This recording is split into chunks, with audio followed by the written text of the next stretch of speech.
Yo, what up? It's your boy A-Bomb from Bomski BMX. Been getting a ton of reviews.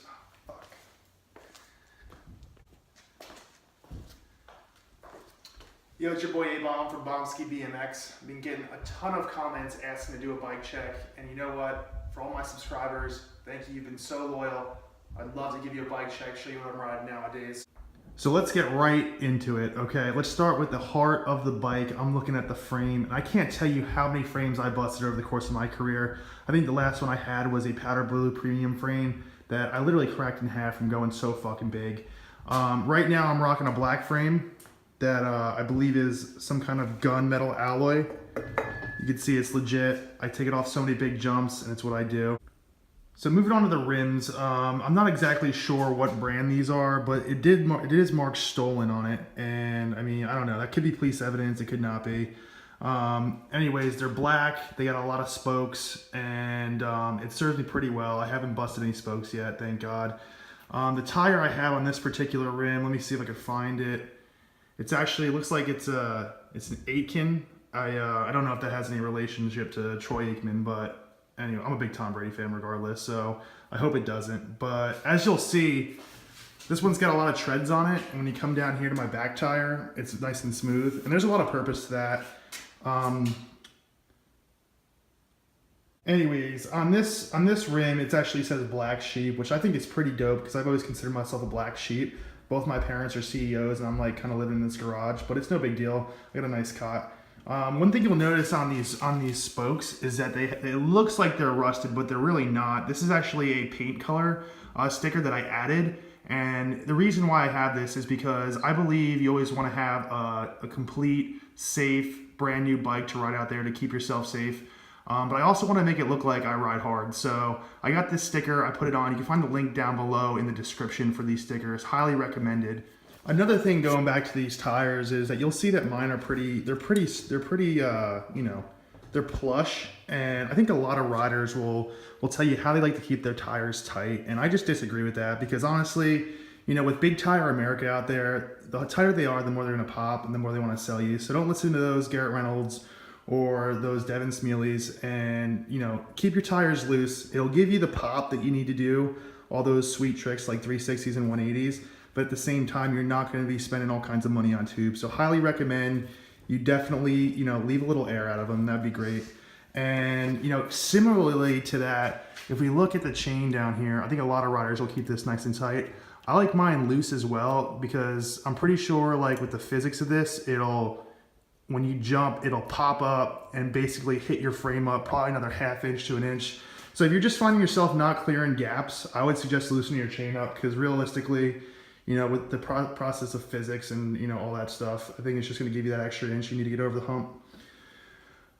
Looking at the pedals, so you'll see in the back here, this is like a powder blue pedal. And as I mentioned earlier, I used to have this powder blue premium bike, and this is actually one of the remnants from it.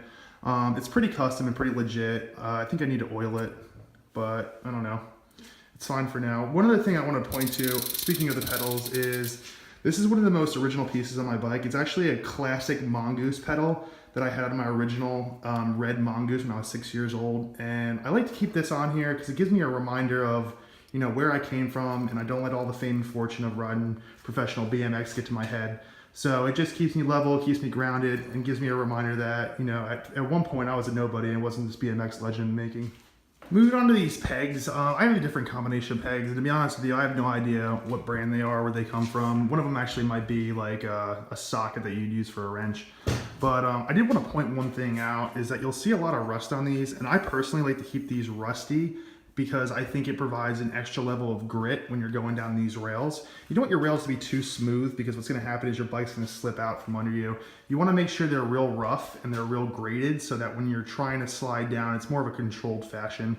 And, you know, I think the rust color is pretty legit. Like I said before with the spokes, I think it makes me look like I ride hard, so I would strongly suggest it. This is my fork. It's got a bullet on it. Coming to the front of it, you'll see that I have a premium head case, and you know, another tip that I don't think a lot of riders talk about is definitely how to keep your handlebars from slipping, you know, backwards and forwards. And I think a lot of it has to do with what you put in here and how tight you keep it, how loose you keep it. I would strongly suggest adding in some like Elmer's glue, to be honest with you. It logically doesn't make sense, but my experience is Elmer's glue is key to keeping that thing from slipping. And as you can see, I have a lighthouse on my handlebars, and I think that's pretty custom. Moving on to the grips, you'll see that I rock rubber grips. I used to not rock any grips at all, but what happened was I tended to slip off my handlebars a lot. So, you know, I guess at some point the biking industry was gonna create something that allowed you to really have control of your bike. And these rubber grips came out. So I threw them on. I think they're just name brand, store brand rubber grips, and they're pretty legit. I'd strongly suggest getting some grips because like I said, it's a hazard out there if you don't have any grips.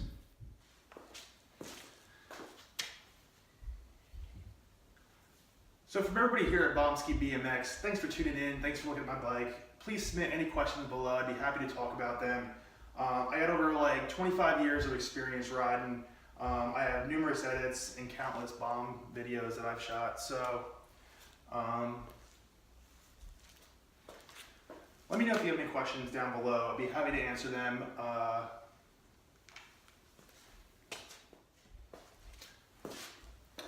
I've been fortunate enough to accumulate so much knowledge over the years from riding that I'd love to share it with all of you. And so please do not hesitate to reach out. I'd love to answer any questions you have. And in that case, A-Bomb is out. I'll catch you in the next video.